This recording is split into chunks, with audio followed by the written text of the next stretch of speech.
The three concepts I decided to do my economics project on are supply, demand, and complements.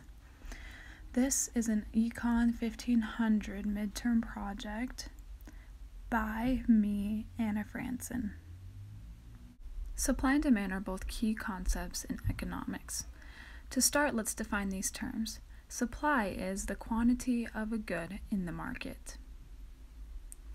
Demand is the quantity of a good that is demanded or wanted by customers. To show these two things, we use a graph. On the x-axis is quantity and on the y-axis is price. The supply curve goes from low to high and the demand curve goes from high to low. The point where the two intersect is called equilibrium, which is where supply is equal to demand. So what does this graph tell us? In regards to supply, it shows that as price goes up, the quantity and supply of the good increase because less people are buying the more expensive product.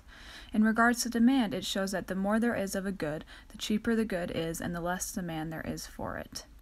This graph shows the concept that as supply is increasing, demand is decreasing, and that when demand is high, supply is low, and vice versa. There are also things that can shift the demand curve or the supply curve. One of the things that shifts demand is the price of complements. So what are complements?